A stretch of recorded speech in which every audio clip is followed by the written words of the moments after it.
My name is Julia. I'm 35 years old, and I never thought I could live in a toxic relationship like the ones we usually hear in other women's reports. The truth is that living with a narcissist doesn't seem scary at first. In the first week, everything was close to perfection. Unexpected flowers, messages that made my heart race, gifts, and declarations. I even thought that I had finally found someone who knew the true meaning of love. But those who live with a narcissist quickly learn that all this intensity comes at a high price. I still remember the first spark, a simple episode that changed all the energy between us. It was a Sunday. We went to the bakery together. When an old friend of mine greeted me with a smile, I felt that look of scolding from his side. The weather changed completely on the way back. The silence in the car was stifling. When I tried to start a conversation, he snapped, "Funny, I've never seen you so excited about a conversation with me." I had no reaction. It was no joke. Any explanation I tried was up for discussion. These discussions became routine. His narcissism showed up in the comments about my clothes, my friends, the way I behaved at work. One day, I came home after a company event. I was radiant. I had received a compliment from the boss, but he didn't want to hear it. Instead of sharing my joy, he complained that I didn't notify him of the arrival time. In this relationship, am I the only one who needs to give satisfaction? He asked me, as if I was doing something wrong. At these times, I found myself apologizing for no real reason, just to avoid prolonging the anguish. Living with a narcissist in a relationship is living in a climate of constant manipulation. He played the victim whenever he tried to talk about my feelings. "You invent problems where there are none," he repeated, as if my pain was just drama. When I wanted to talk about something serious, I said that I only knew how to complain. I, who have always been decisive, started to doubt my own emotions. Each week, I noticed small changes in myself. He cut off contact with friends to avoid jealousy, sought approval before buying an outfit, mentally went over every sentence before saying anything. Life with a narcissist is like this. Small concessions that take over everything, even our self-esteem. It was gradually that I realized that I was stuck in a cycle of control. When I insisted, he threatened. He already talked about breaking up. He said I was too difficult. He turned his back out of nowhere and didn't talk to me for days. Then he would come back full of promises and say that he just wanted a healthy relationship, that he was teaching me to mature. I believed for a long time that maybe the problem was really with me, that maybe I lacked that something more to be the ideal partner. These episodes of our daily lives, these small manipulations, became great silent storms inside me. The world saw a smiling couple on social media, but only I knew the exhaustion of always walking on eggshells. For those who have never lived in a toxic relationship filled with control, subtle isolation, and planted doubts, it may seem easy to leave. But when you realize it, your identity is already completely mixed with the narcissist's desires, and you hardly feel the strength to breathe for yourself. And in the beginning, even with all these signs, I remained there, trying to save what I thought was love. Little did I know that, in fact, this was the typical cycle of manipulation of a narcissist. If I wish, I can immediately move on to section 2, keeping the keywords and emotional tone. Few people imagine the constant suffocation that is life with a narcissist. At first, I still thought that everything was exaggerated on my part, but every week the feeling of being watched, judged, and above all, controlled, grew. I felt as if my own body no longer belonged to me, as if my routine, my tastes, and even my conversations had to pass through an invisible filter called fear. The manipulations began to take on a routine face. On the weekends, he made sure to plan everything we would do, where to have lunch, what movie to watch, even who we could meet. Once, I suggested that we meet my friends for coffee. He didn't like it. He said, in that calm tone he used to destabilize me, that he felt he didn't fit in, that they only knew how to criticize our relationship. I ended up disinviting them all, feeling a tightness in my chest that I didn't want to admit. It was always like this. Any idea of mine received a justification, always for the good of the couple, but deep down, it was just another barrier erected between me and the rest of the world. The worst part was the constant inversion. When I finally got the courage to talk about how lonely I was feeling, he accused me of ingratitude. "Do you know how many men do half of what I do for you? You make me feel like nothing I do is enough." Narcissism covers everything with a dose of self-pity. In these discussions, I ended up apologizing. He said that he just wanted to have a true, mature relationship, and that I was too sensitive, that I distorted everything. I started to turn all conversations against myself. On some days, the punishment came through silence. It was enough for me to disagree with him to see that icy distance. He locked himself in his room, spent hours on his cell phone ignoring my presence. But as soon as I gave in and apologized, he became sweet again, as if nothing had happened. And this emotional dance was tiring. I started to live in fear of triggering a crisis. Other times, the manipulation was more subtle. Sometimes, he would compliment other women on purpose near me, wanting to arouse insecurity. One day, she commented on how a coworker was determined, mature, knew how to behave. The message was clear. It was enough for me to assert myself, to show a little autonomy, and he tried to destabilize me, showing that my company was easy to change.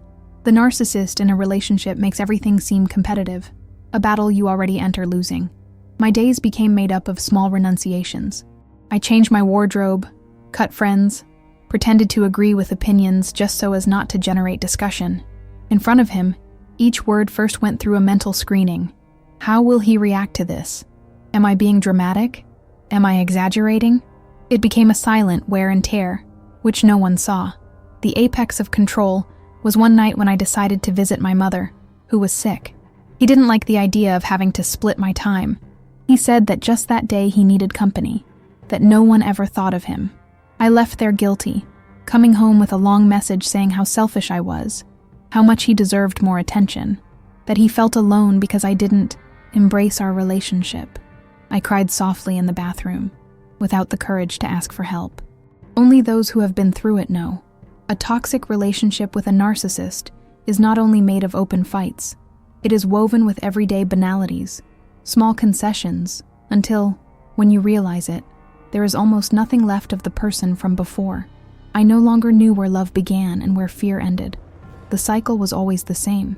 Control, demands, manipulation, apologies, promises, and more control. Immersed in this whirlwind, even my smile was no longer mine. It was in this sweltering environment that signs of something even more serious began to appear. A kind of ill-kept secret, quick gestures, erased messages, and a different perfume on the shirt. I tried to ignore it, but deep down, I felt that I was beginning to discover who really shared life with me. The worst was yet to come. As the months passed, the marks of this life as a narcissist became profound. I was no longer that woman I used to be. Everything about me revolved around him. My schedules, my tastes, my energy. It was as if it had been programmed never to disappoint him. The fear of provoking arguments or being accused of something made me simply cancel myself out. Living with a narcissist in a relationship is crossing a minefield. Any gesture can explode distrust, turn into an accusation, or turn a simple night into a storm. However, as much as I tried to control myself, small signs began to appear that it was not only me who was under suspicion. He, once so controlling, has become more absent. He would come home later, complaining about overwork, colleagues who didn't respect his time, new responsibilities. But there was something different in his gaze, undisguised, a kind of impatience, as if he were always in a hurry to get out of his own environment. I started to find deleted messages on his cell phone. One night, while we were watching a movie, his phone vibrated several times. I watched from the corner of my eye. He quickly reversed the device, laid the display on the table. I felt butterflies in my stomach, a mixture of intuition and panic.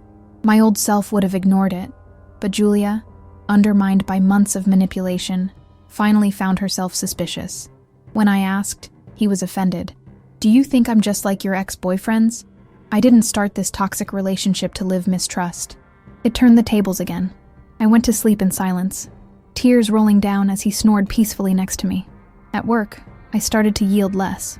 My colleagues noticed the tiredness, the dark circles, the growing nervousness. I isolated myself.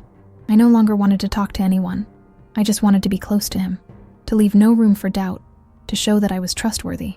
Narcissism is cruel. It slowly destroys your self-confidence, until you forget who you were before that cycle of manipulation and control. On several days, I found myself crying under the shower, for no clear reason. An emptiness took over, a dull pain for the person I had ceased to be. Every time I tried to talk about my insecurity, I was called dramatic. You look for problems because you don't know how to be happy with what you have. You'll end up alone like this. Words that deeply hit my already exposed weaknesses. It was on a Friday night that I saw everything fall apart anyway. We had arranged to have dinner together, but he did not show up. I called and texted, but there was no answer. The cell phone only fell into the voicemail. I paced back and forth in the apartment, trying not to despair. My heart was beating fast.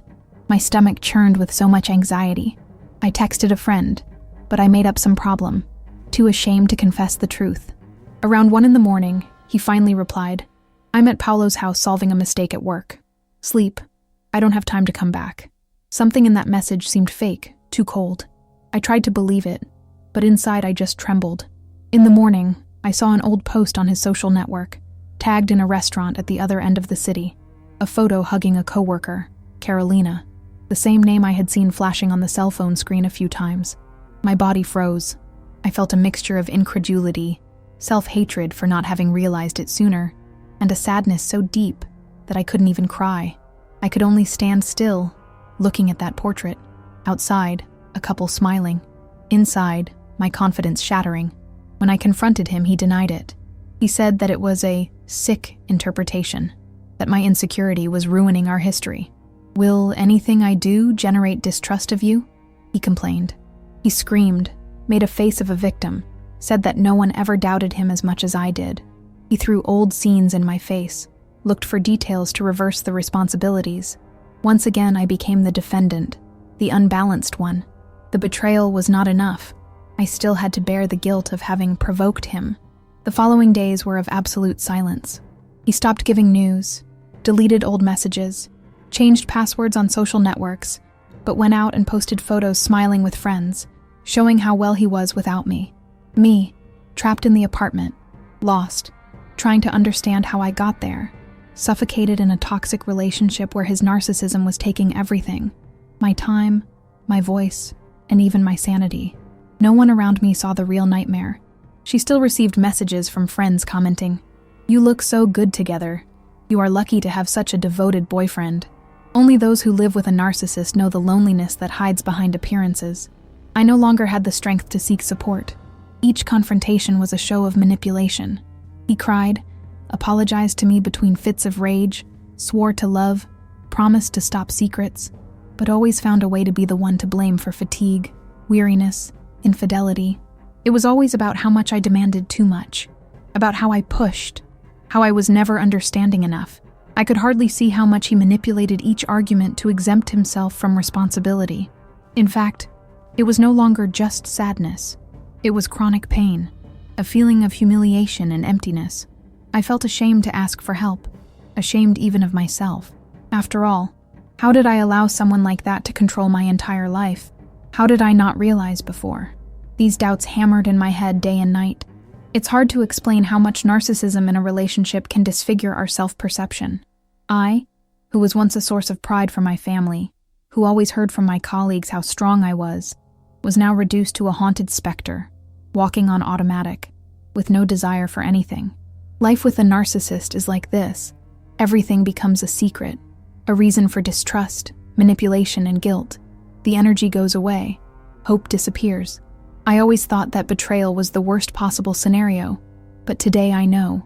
What really hurts and destroys is living for months on end in a toxic relationship, where loving means canceling yourself and being betrayed by your own reflection in the mirror. I didn't know who it was anymore, and it was precisely at this darkest point that I began, even in pieces, to think, maybe this time, I'm the one who deserves to get out of this whole story. After that discovery, something in me broke for good. I remember that morning as if it were today, the gray light coming in through the window, the pillow still scarred by the tears of the night, and a silence inside me that I had never felt before. It was not the silence of peace. It was the silence of total emptying. Only those who have been through a toxic relationship with a narcissist understand the weight of waking up and no longer knowing who they are. He did not show up on Saturday. He didn't call. He didn't answer any messages. He ignored my existence as if we had never experienced anything. On Sunday, I received a dry audio on my cell phone. "I think we'd better give it a break. You need to take care of your head. This jealousy of yours is destroying me." It was as if my pain, my anguish, everything I felt was just an unpleasant detail in his life script. It was almost comical. After months of manipulation, isolation, demands, and lies, I was still the crazy one, the unbalanced. The blame was always thrown at me. His narcissism made me look small in even my most legitimate feelings.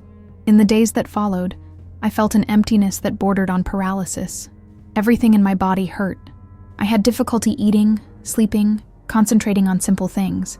At work, I lied saying that I had a bad flu because I couldn't even get out of bed. He had no strength for anything but to survive.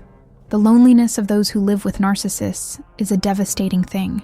We get so used to revolving around that person that when they disappear, it seems that there is no more air in the room.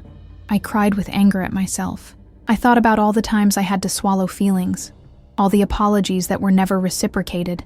A movie came to mind. The arguments over silly reasons that turned into quiet days, the nights when I begged for honesty, the times when he suggested that I made up problems where there were none. The toxic relationship marked me in a way that to this day, writing these words, I can feel. These are not just memories, they are scars. On one of these days, I received a message from a friend I hadn't seen in a long time. She asked if I was okay, said she missed me, that she was worried about my disappearance. I replied coldly, in an attempt to protect myself, but deep down I cried a lot. Only then did I realize how I had isolated myself. The narcissist in a relationship does this: surround suspicions, plant fights with those who love you, create conflict where there should be support. The shame was so great that it took me weeks to really answer. Outsiders think breaking up with a narcissist is an immediate relief. Right. First comes the guilt, then the grief, then the difficult reconstruction of who you were first and foremost. Spending months in a toxic relationship undermines self-esteem, erasing traits that once defined who you were. At first, all I wanted was to go back in time, to understand where I had started to lose control, why I accepted it so much, why I didn't leave at the first manipulation. Sometimes, I missed the beginning, the smiles, the hugs, the promises. It was hard to remember that all this was just a mask, a phase of enchantment created to trap me. Narcissism doesn't destroy all at once. It slowly dismantles, until you feel so weak that accepting the crumbs of affection seems enough. I spent days mulling over each line, comparing attitudes, looking in the old conversations for some sign that could have given me the courage to leave earlier. But the truth is, when you accept to live life as a narcissist, the cycle of guilt, manipulation, and reward holds you back more than any chain. At every turn, I doubted my own perception, until the betrayal was impossible to deny. I was afraid to look for my family, to admit failure, to tell the friends who had warned me so many times. I was silent, living with the noise of thoughts and unanswered questions. What few people understand is that a toxic relationship does not end in a breakup. For a long time, the narcissist continues his manipulation from a distance. He blocks, unblocks, posts photos with new people, sends indirect messages, makes a point of showing that he is living the best phase, while you still rehearse getting out of bed. I felt shame, anger, longing, and fear, but mostly, I felt a frightening emptiness, as if I had lost, along with the relationship, the ability to trust myself. Sleeping was difficult. The fear of being judged came along with the dread that, deep down, he was right about everything. How much had my identity already been mixed with that routine of tension, of seeking approval, of frustrated attempts to please? I had anxiety attacks, sleepless nights, confused dreams. Still, amid the wreckage, a decision began to grow. I needed to relearn to enjoy my own company. It was necessary to relearn how to set up my routine in my own way, go to my places, call loved ones, reopen my eyes to everything I lost trying to fit my life into the molds of someone so cruel, so self-centered. Gradually, I left room for small daily courages, a contact recovered here, a walk outside, a favorite book reread after months.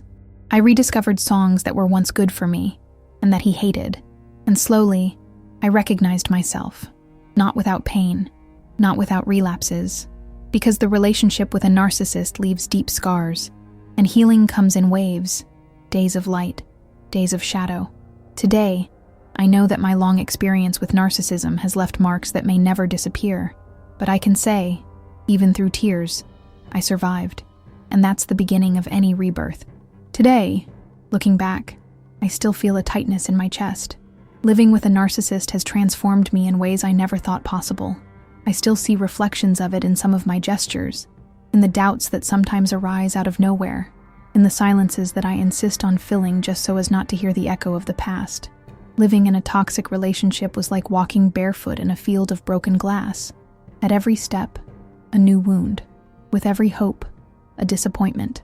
It took me a long time to understand that the problem was never in my feelings, in my generosity, in my desire to believe in the other, in my surrender. It was these qualities that he used against me from the beginning, distorting each one of them until I could see no difference between love and dependence. Sometimes, I still find myself thinking about that first smile, that illusion of being truly seen and loved. The truth is that narcissism has this power. It convinces us that we are special, while slowly sucking up all that is best in us. In the end, all that remains is fatigue, and the realization that love, when it is healthy, never makes us disappear from ourselves. I no longer wait for apologies, nor do I believe that someday I will understand all the whys. I need to heal from myself, from what I allowed, from the times I gave in, from the times I closed myself off from the world to fit into a story that was never about me. Life with a narcissist has taught me, through pain, the price of silencing my voice, hiding my essence, and accepting less than I deserve. Time went by. I was relearning to look at myself in the mirror head-on, without fear of what I would see. Gradually, I recovered old ties that isolation had cut. I went out alone again, saying no without feeling guilty, sleeping peacefully on nights when silence was just silence. No threats, no anxiety, no self-sabotage. I went back to laughing out of nowhere, enjoying my own company, finding small pleasures scattered throughout my routine.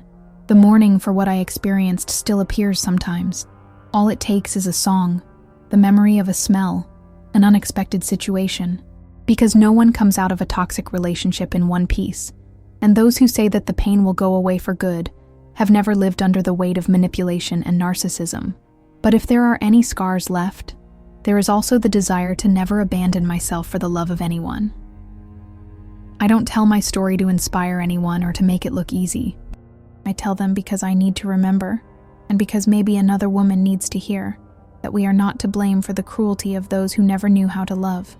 The reconstruction is slow, sometimes lonely, but it is genuine. Discovering the betrayal was just the last straw. What really destroyed me was the succession of small losses of who I was. Between comings and goings, relapses and new beginnings, I keep trying to forgive myself for all the times I silenced my intuition. I learned, in the most painful way, that healthy relationships do not require silence, do not require us to diminish ourselves, do not depend on control. Today, I carry with me the courage of those who survived, and the certainty that no matter how long it takes, we always deserve to find and trust ourselves again.